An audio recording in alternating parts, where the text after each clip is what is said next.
The CBS Radio Mystery Theater presents...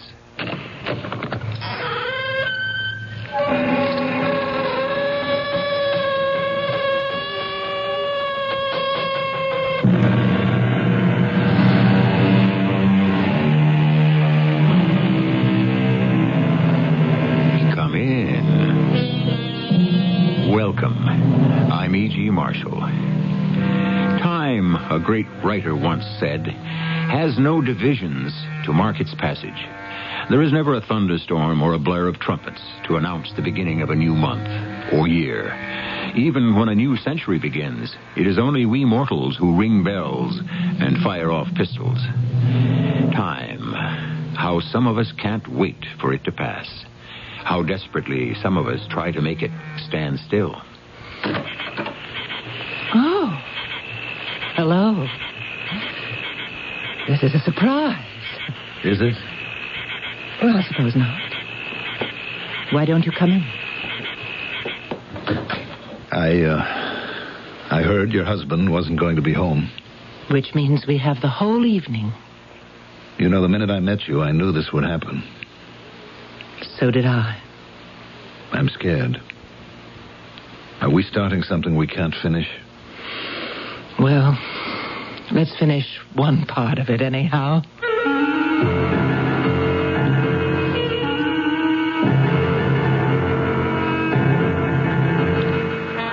Our mystery drama, The Long Blue Line, was written especially for the Mystery Theater by Sam Dan and stars Mandel Kramer.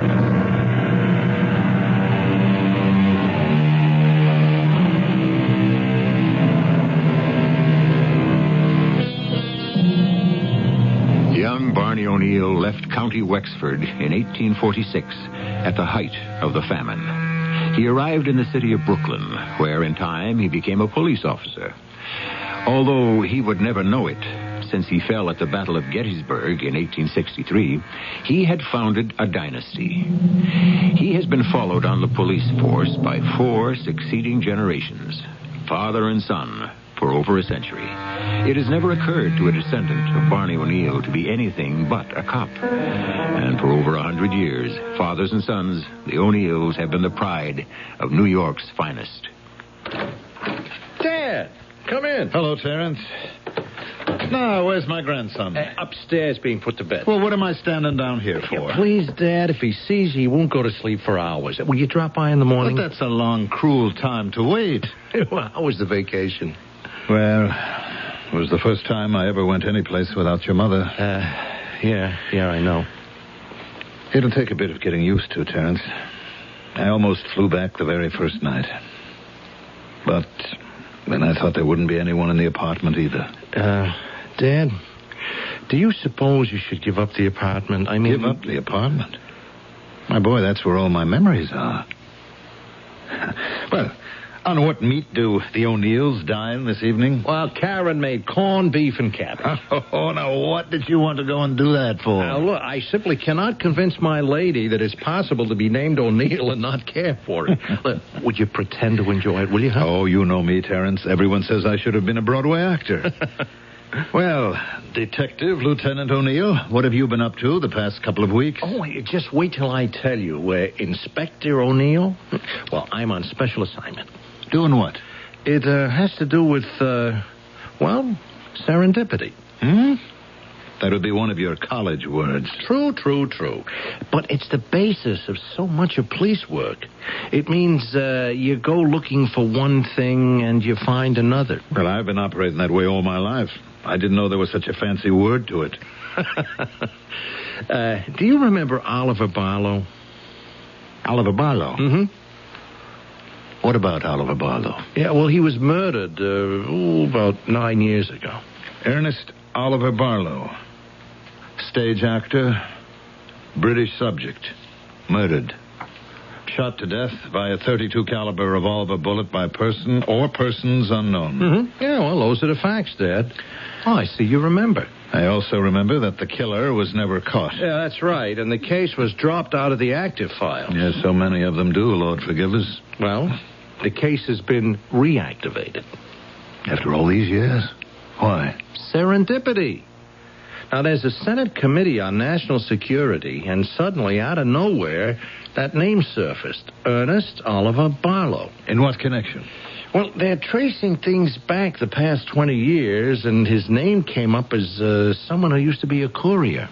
What else have they got? Nothing. It seems that he was getting ready to come over to our side. So this puts the whole thing on another basis. But it's a case for the Federals. Well, they asked the commissioner to lend him a hand, so I was elected. Did you know him, Barlow? Oh, you know, the way you know actors on Broadway. Yeah. What did you think of him? I didn't like him. Oh, why not? He struck me as, kind of shady, shifty, you know? Mm-hmm. I would have figured him for a courier, but not espionage. Drugs, maybe, smuggling, one of those. Well, did you have any evidence? Nope, none at all. Dad, I'm going to need some help. Well, don't hesitate. Oh, I think I hear Karen coming downstairs. Hey, look, make a fuss over the corned beef and cabbage. Oh, don't I always? I look at my son and I'm very proud. I think he'll be a better cop than any of us. Certainly a better one than I am. What did he know of Oliver Barlow? That was 9 years ago. Terence was still going to college. 9 years ago. I was walking down Broadway. I stopped at the newsstand on 47. Hello, Swifty. Hi, Pat. Well, what's the good word? Betty's boyfriend in the 5th at Aqueduct. That'll be just another milestone on your road to the poorhouse. No. As soon as I get even, I'm going to quit. Oh, hey, look. What? Where? See, heading this way. What a couple, huh? Who are they? That's Oliver Barlow and his wife, what's her name? Leda Jones. They're starring in a new show, the 47th Street Theater. She's some dish, huh? Yeah. Well, I'll see you around, Swifty. Hey, how's Katie? She's okay. Tell her I was asking for her, huh? And tell her to hang in there. Sure. Pat, listen. You hang in there, too. Yep. You hang in there, too. He had a funny tone in his voice when he said it. Could he tell? Was it obvious? How had I looked at Leda Jones? I mean, certainly it's legitimate to admire a beautiful woman. But was there more than admiration? I have to be careful. Katie. Terence looks so much like Katie. And what is Terence saying to me? Dad, I have to peel back 9 years. How do I start? Look, shouldn't we be helping Karen with the dishes? Hey, all she's doing is stacking them in the machine. Well, that's still an all... No. We'd only get in her way. I'm saying you must be tired. Did you have a long trip? Well, I guess I must be getting old. You are... Oh, come on, never. Maybe I better get me a good night's sleep. Tomorrow, I'm a working man once again, you know. Well, do you want to have lunch? Sure. And you can set me off in the right direction on this thing, okay? Sure. All right, son. I'll see you. Dad, do you want to stay here tonight? No. I want to get back to the apartment. Back to the apartment. Of course, Katie won't be there. But that's where I spent my whole life with her. I'd walk down Broadway, and before I'd turn west, I'd stop for a quart of vanilla ice cream. And I'd pick up the papers from Swifty. I still do that. Hello, Swifty. Hi, Pat. What's the good word? Hummingbird in the 4th at Belmont. Do you think you'll ever break even? I ain't going to live long enough. I guess none of us will. What's new? No. There's a new hit around the corner. Oh, yes? You remember this Leda Jones? She was married to that Oliver Barlow, the one that got knocked off. Yes. I'm going back 8-10 years maybe, and nobody ever caught the guy. What about her? She's the star in it. I want to tell you, Pat, I ain't never seen such reviews, and I've been here on the street. It'll be over 60 years. You know something? She's as great looking as ever. She'll never get old, that one. You had a thing for her, huh? Who, me? Not that you ever done anything about it. I know how it was with you and Katie. Leda Jones. Leda. Would you remember me? How could you forget? It's almost 10 years. A long time. A lifetime. And certainly it couldn't have meant as much to her as it did to me. Is it 10 years ago that the old man sent me out on a call to her dressing room? Come in. Oh, excuse me. Oh, please don't go. I'll slip into this robe. I'm sorry. I didn't know. It's just that I like to relax freely between performances. I'm Captain O'Neill of the burglary squad. No, did I embarrass you, Captain? Now, just exactly what was it that was stolen? Oh, I see. One of those, let's keep this strictly business types.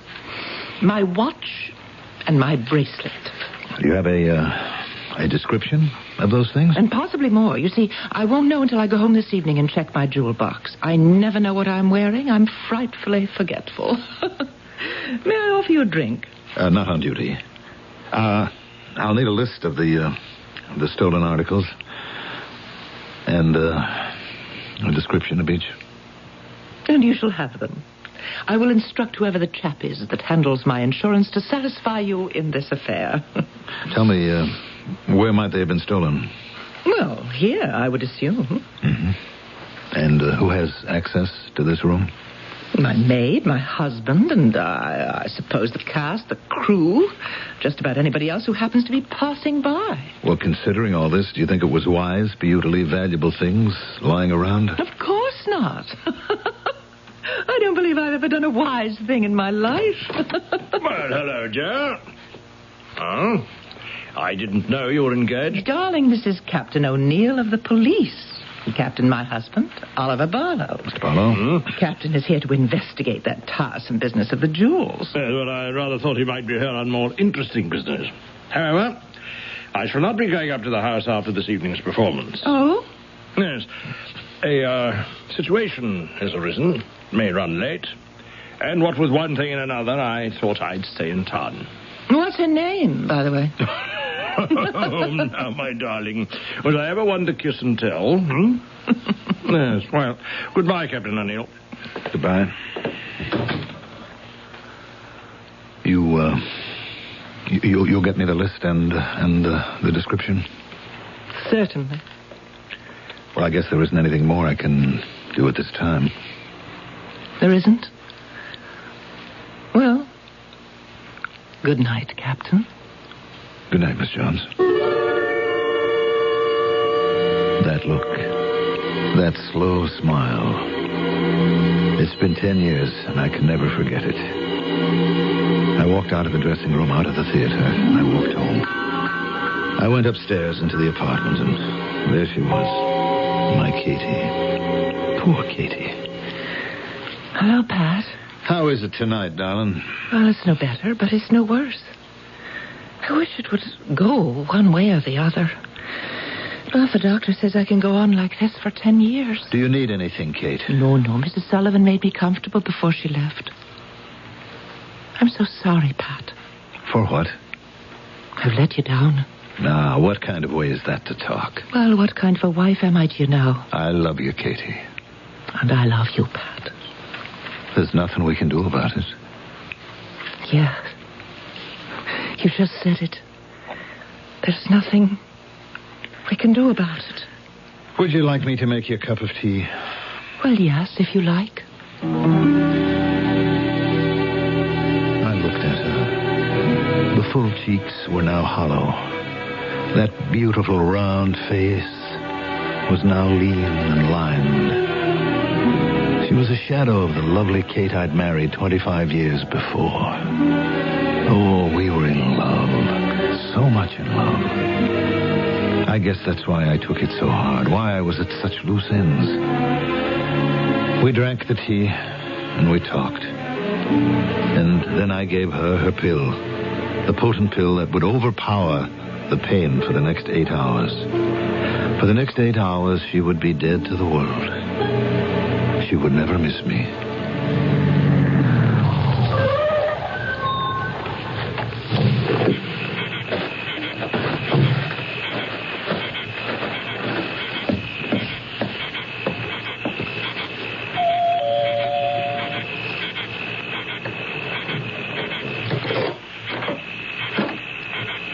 Well, Hello. this is a surprise. Is it? No, I suppose not. Won't you come in? You, expected me? Of course. I heard your husband say he wouldn't be home. Well, if he were, he'd excuse himself. He'd go up to his room. Oh. That's how it is. Oh, my dear, that's how it always was. We make a good team on stage, and so it's more economical to be married. I'll have you know something. I don't know what got into me. I have never... It's just that I walked into your dressing room and saw you sitting like that. Well, at any rate, here you are. The minute I saw you, I knew this would happen. So did I. You see, it's destiny. And now why don't we stop talking about it?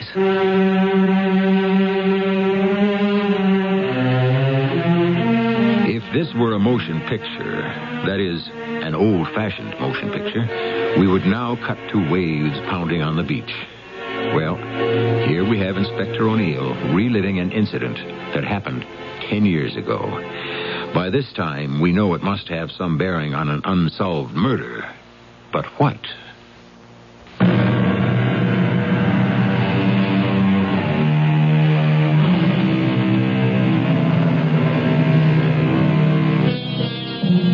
Serendipity, a term coined by Horace Walpole, inspired by his tale of the three princesses of Serendip, who seemed to have an aptitude for making fortunate discoveries by accident. And by accident, a 10-year-old unsolved murder is suddenly opened up.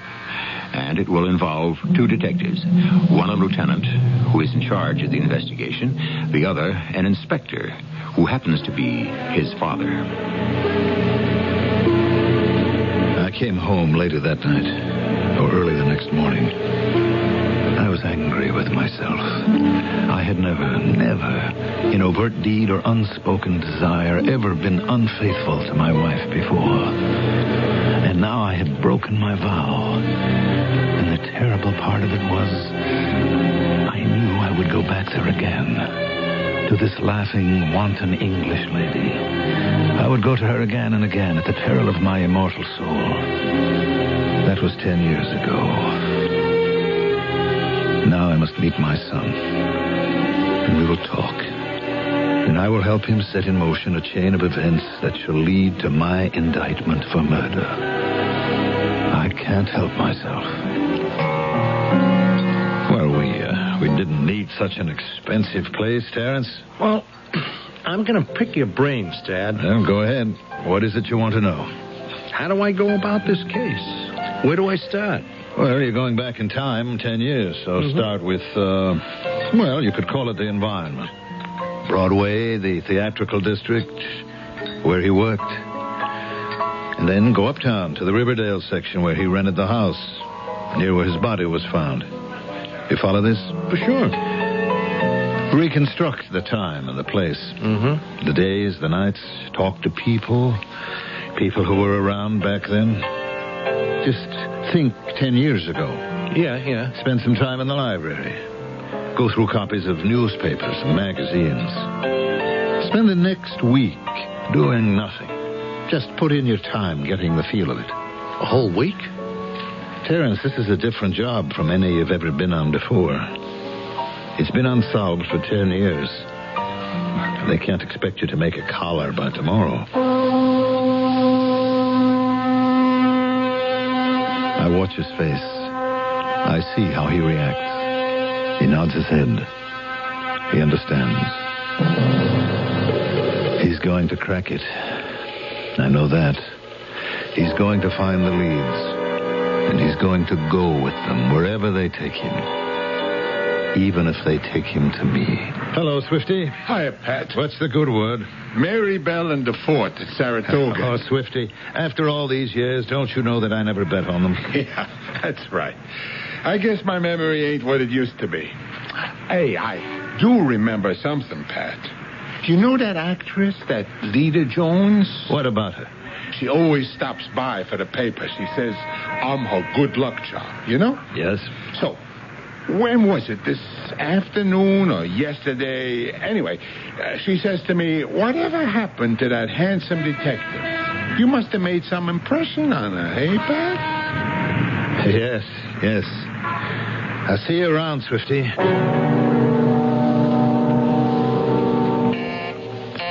Just a minute. Oh, hello, Dad. Terrence, come on in. Hey, thanks. Everything okay? Yeah, I was in the neighborhood.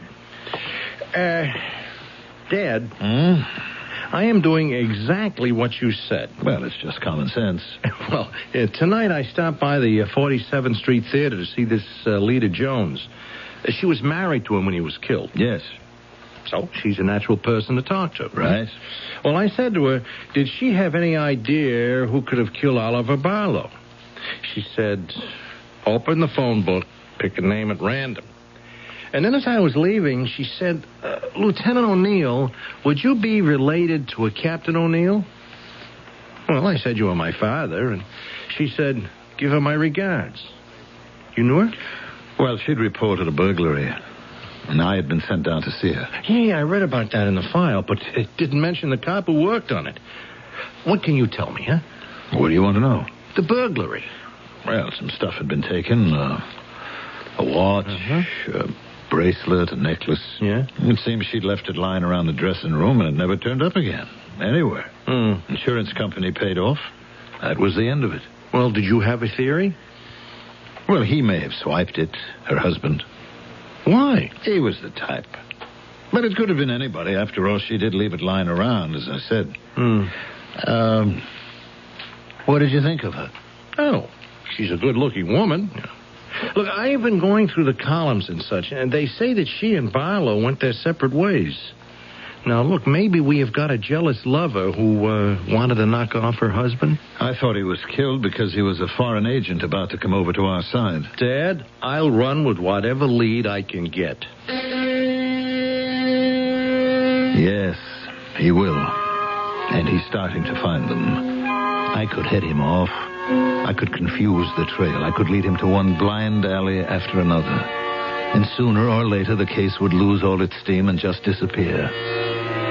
The way it did the first time. Why don't I stop him? I can't.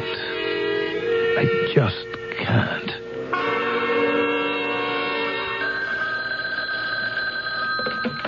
Inspector O'Neill. Inspector. You've been promoted. Who is this? Why do you say that? You know who it is. Yes, I do. I saw your son. What a marvelous young man. Yes, he is. And he's followed Dad in the force. What a great tradition. I like him. Lida, what do you want? Why don't you come up to the house tonight and we can talk about it? No, I'm busy. You know, Pat, I've never gotten over you. Lida. Yes, darling. Please. Lida, please don't call me anymore. Please.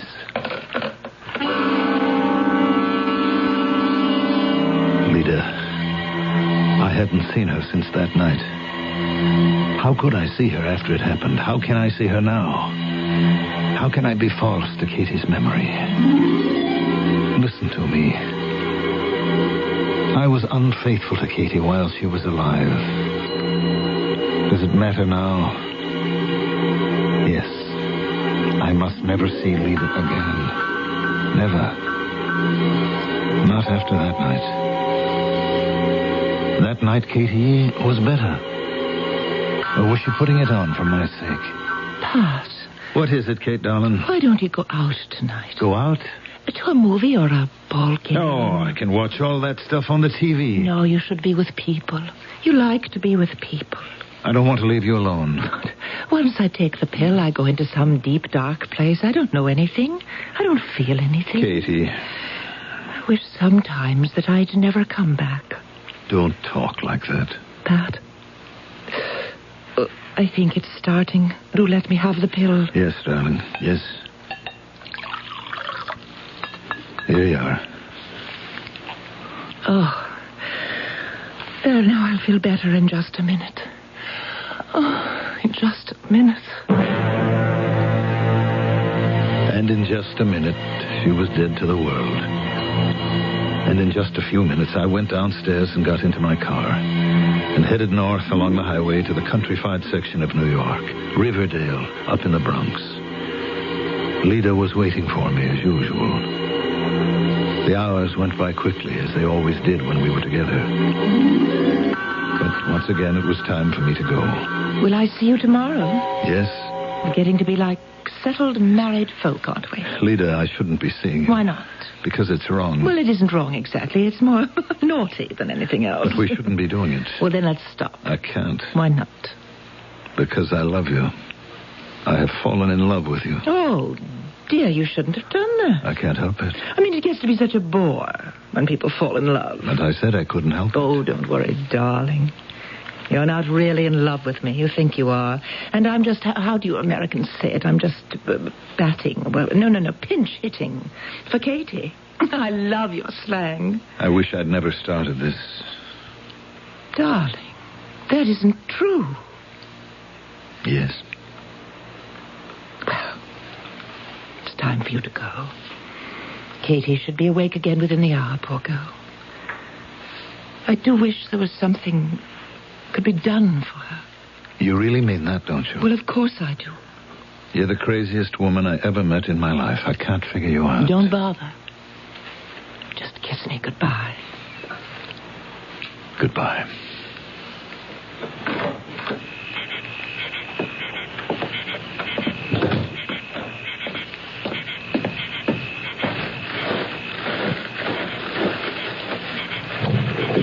Well, hello, Captain. What are you doing in my car? Well, I could have asked, what are you doing in my house? But I didn't. Well? Just why don't you get in and sit down? Yeah. I thought I'd wait for you to come out. Of course, you could always say that you are here on that business of the jewelry. I would have accepted that explanation, even though it's 3 o'clock in the morning. Well, Mr. Barlow? Actually, you wouldn't owe me an explanation. Lida and I have our own lives. You see, we really know so little about each other. It's hard to believe we're so intimate on the stage and such strangers when we're off it. What is it you want to talk about? I could take a position, Captain. The position of a man who's found someone who is having an affair with his wife. I could seek redress in the courts, get a divorce, and so on and so on. But you're not in love with her. You don't even care about her. Yes, of course. But I'm entitled to take the position of betrayed and outraged husband, if I want to. Why would you want to? I don't. Then why are we having this conversation? Well, you're not her first affair, or even her second, third, or fourth. A gentleman doesn't count. Well, I do know you won't be her last. What is your point? She seems to have a weakness for men. Is that because you're not man enough for her? Captain, I'm about to talk business. Therefore, you shouldn't bring personalities into this. Business? Precisely. What sort of business could I possibly have with you?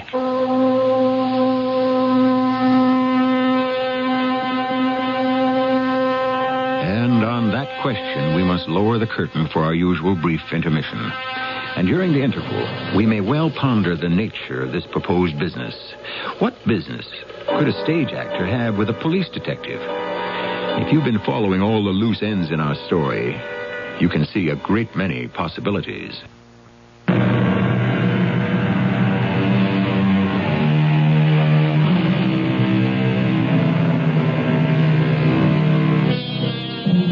It may be instructive to explore. Does the literature of crime contain any great criminals who were actors? Well, Mr. Booth, perhaps, but he was merely a one-time fanatic, and assassination doesn't count. How many master thieves, safecrackers, confidence men, were actors. Well, they could all act, but were there any professional stage actors in their ranks? We're about to meet one now, Mr. Ernest Oliver Barlow. And now, Captain, shall we talk business? What kind of business? Well, from time to time, I may require some information. What sort of information? Oh, about various things. So far, you've said nothing. Well, I might want to know about the current status of certain investigations. What sort of investigations? And don't say various investigations either. When I walked into the dressing room that day and saw you, I knew you were going to have an affair with my wife. Yes? The signs were there. Let's get to the facts. Well, somehow she always chooses married men, which is fortuitous for me because I can always turn that to my advantage. Let's cut it short right here. You're going to make me an offer of some kind, right? Yes, righto. Get out of my car. You've got that English accent and those expensive clothes. You pass yourself off as a gentleman, but you're nothing but a punk. Well, you flatter me. In many ways, I'm even worse. Look, I'm a fourth-generation cop. Do you know what that means? You Americans, you also worship traditions. The few that you have. No one in my family has ever taken a nickel. And no one ever will. The O'Neills that came before me and all the O'Neills that will come after. Bravo. What a curtain speech that would make. But I'm not about to offer you any money. No? Then what? Peace. Peace? As I should say, peace of mind. For example, suppose this little tete-a-tete you have so often with my wife were to become known to your wife. What are you saying? Now, why do you ask that question? You know what I'm saying. Now, I've made sure that a certain item will appear in one of the gossip columns.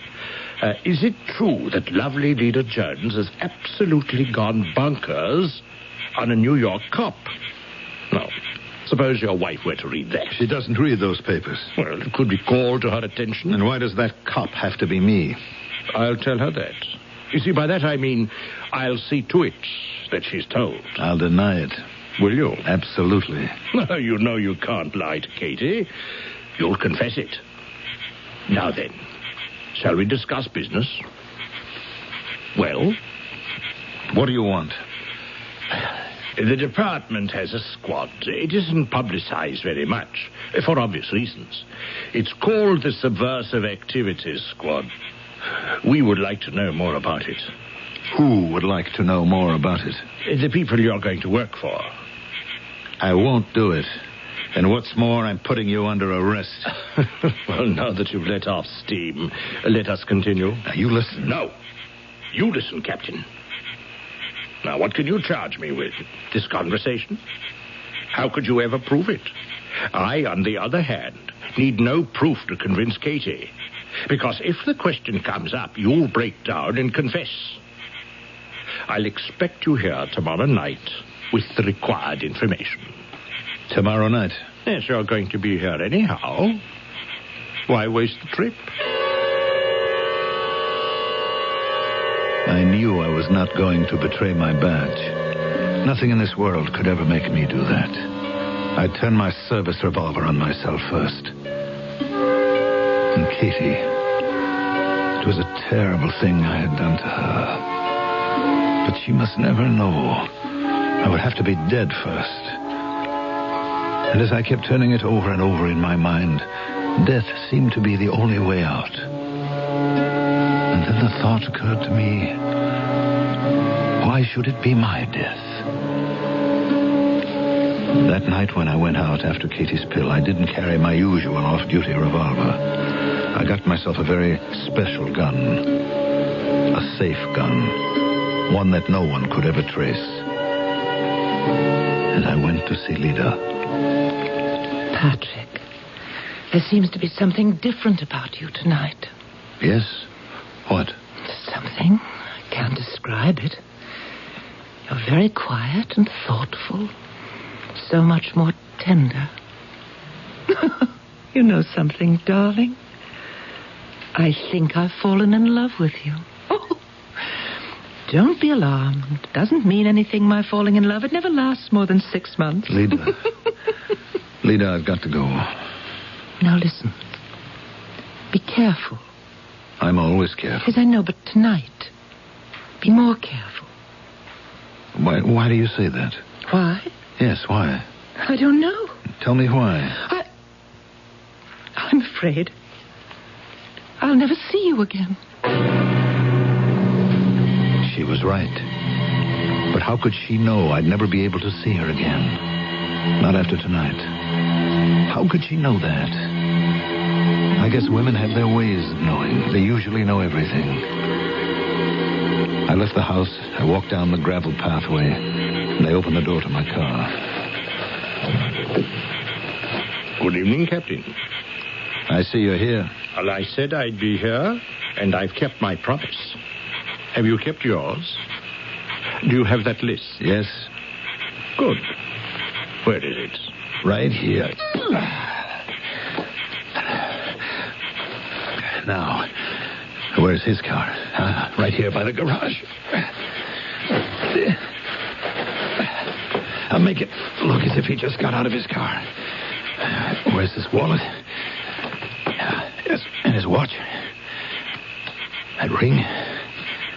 Let's see, what else? Yes, cufflinks. No crook would leave those behind. All right. Now, we'll see how well the silencer on this works. I guess that's all there is to it.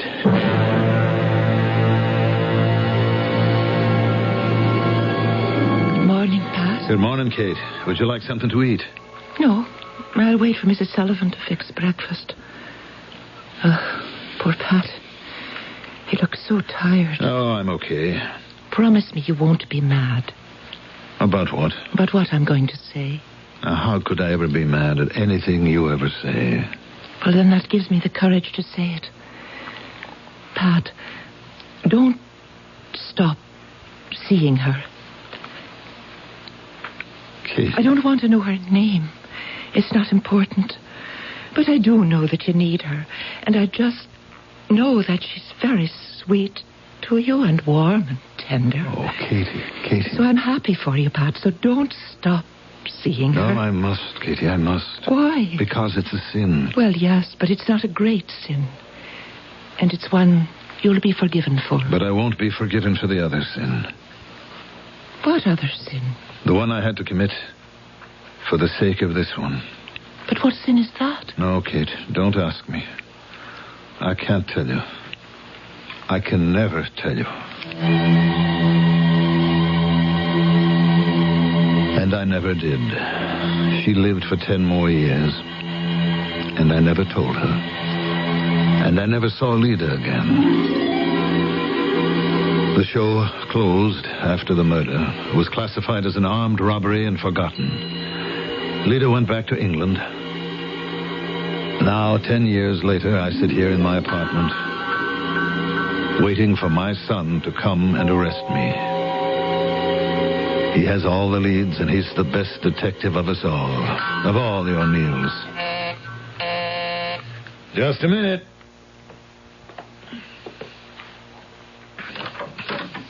Hey, hi, Dad. Terence, come in. You sure I'm not disturbing anything? Sure. How's Karen? Fine. And little Patrick? He misses his granddad. You know, you haven't been over lately. Why not? Oh, I've just been hanging around the house. Why? Just like that. Oh. Well, I went in to see the old man. Yes? Yeah, I told him I wanted to be taken off this Oliver Barlow case. Why? I can't get anywhere. Why not? It is too old, Dad. The trails are too cold. The guy was such a flake, anybody could have killed him for any number of reasons. Yeah. Besides, let the feds worry about it. If he was a courier, there's got to be an international aspect to it. It's all beyond me. And besides, you don't want to arrest your old man. What did you say? Come on, Terence. I raised you, boy. I don't know what you're talking about. I'll tell you how you did it. You went to see Leda Jones, and she asked about me. And something in her voice, her face, her eyes made you think to yourself, Uh-oh. Oh, listen, Dad. And if you read the old papers, you must have seen that item. Is it true that Lita Jones is gone on a good-looking New York cop? Now, don't say that, Dad. And then you started to think, could it be me and Oliver Barlow? Maybe he was blackmailing me. Oh, come on, Dad. You never had that kind of money. But I'm a cop. And if he was an agent, I might know things that could be important to him. Dad, what's gotten into you? And then you know something else about me, Terence. You know if it was me that I'd want to be caught one day. And so you came up here and you searched the apartment. And you found the gun I used. And his watch and his wallet and his solid gold cufflinks. Dad, you don't feel well. Guess Mother's death affected you more than anyone thought. Are you trying to tell me you didn't come here? Well, I'll show you these things. I have them in a box that I keep in this closet. Dad. Well, the box that isn't here. Terence, what did you do with the box? And with the gun and the other things? I am not going to take you in, Dad. I can't. What did you do with them? They're gone. They're bottom of the East River. Terence. How can I arrest my own father? You have to, son. Or you'll have to quit the force. And you can't do that. Son, it's not your collar. It's really mine. I wanted to be caught. You know that. Look up on the wall there. Barney and John and Dennis O'Neill, they keep looking at me as if to say, well, Patrick, you've got to do it. Yeah, but to do this for a punk like Oliver Barlow. Oh, yes, he was quite a gentleman on the outside, but a punk underneath it all. My characterization of him exactly. Come on, son, take me in. Dad, look at those pictures again. Barney, John, and Dennis. You are going to disgrace them. No, Terence. I would disgrace them if I didn't give myself up. Now, you do understand that? Yes, Dad. I understand. Then what are we waiting for? Do you want me to read you your rights?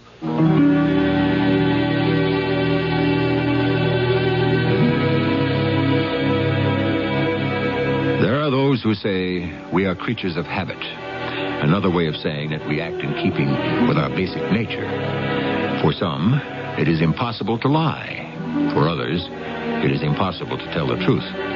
For Patrick O'Neill, it was impossible to betray a trust. Oh, he could hold it in abeyance for a while. But sooner or later, he would follow the call of his duty.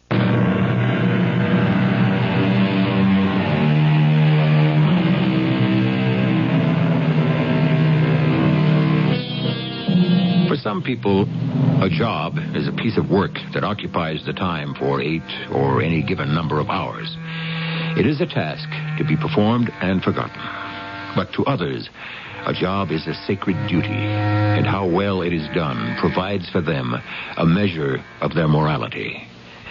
It is fashionable for the cynical to scoff at those who take their jobs seriously, but just think, without such people, how would the rest of us live?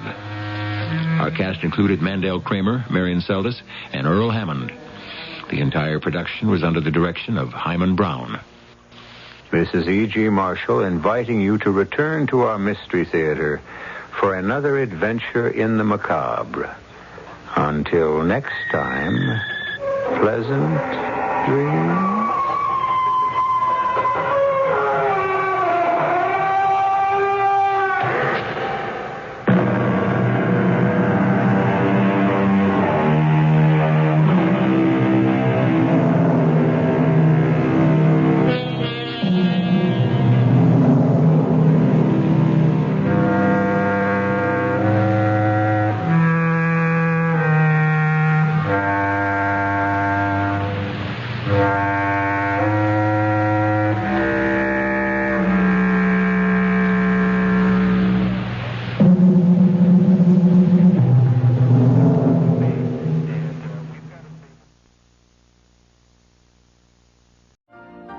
You've been listening to the OTR Gold Network.